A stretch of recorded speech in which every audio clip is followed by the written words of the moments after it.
Lena sat at the corner table of her small coffee shop, staring at the unopened envelope in front of her. It contained the results of a business grant application, the one she had spent months preparing, hoping it would save her struggling cafe.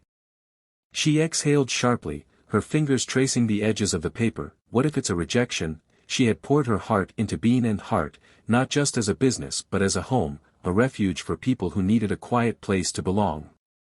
A place where students studied for hours, where elderly customers found companionship, where the lonely came not just for coffee but for warmth.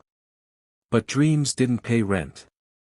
If she didn't get the grant, she wasn't sure how much longer she could keep the doors open. The bell above the door jingled, and Lena quickly shoved the envelope aside. "Morning, Lena," said a familiar voice. That it was Mr. George, an elderly retired teacher who visited every morning. He shuffled in with his usual slow steps, wearing his worn-out cardigan and a gentle smile. "Morning, Mr. George," Lena said, forcing herself to sound cheerful. "The usual?" As she prepared his black coffee, he sighed and looked around. "You ever wonder if what you do matters?" he asked suddenly. Lena glanced at him, caught off guard. "What do you mean? I ever tell you about a kid named Mateo?" She shook her head. "Smart boy. But life wasn't kind to him. His parents barely noticed if he was home or not. He almost dropped out of school, but I saw something in him. So, I stayed after hours, tutored him for free, made sure he had lunch. Took years, but he made it." George chuckled softly. "He became a teacher himself. Still writes me letters, thanking me." "That's incredible," Lena said, smiling. George took a sip of his coffee. "I didn't do it for the results, you know. Just did what I could." Lena watched him walk out, his words echoing in her mind. She looked around the cafe. The college student in the corner, furiously typing away at her laptop.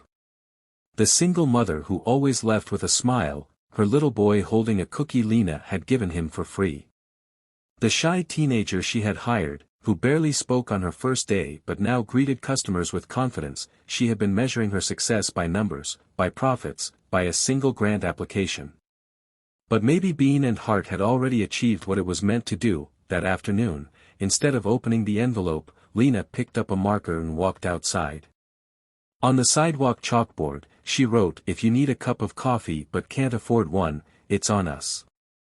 Kindness doesn't need a reason. The next day, something unexpected happened. A woman bought her coffee and left an extra $5 on the counter. A man quietly paid for the person behind him. Someone slipped an envelope under the door with a simple note, "For the cafe that gave me hope when I had none."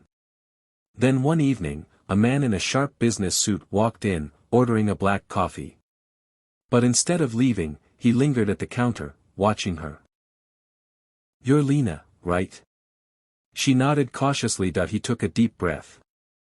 "I don't think you remember me, but a few years ago, I was at my lowest point. I had lost my job. My apartment. My confidence. I walked in here, not sure if I could even afford a coffee. And then I saw your sign." He smiled. "That free cup of coffee, that small moment of kindness, it reminded me to keep going." Lena's heart pounded. The man reached into his pocket and pulled out a business card. "I'm an investor now. And I want to help keep this place open." Lena blinked back tears.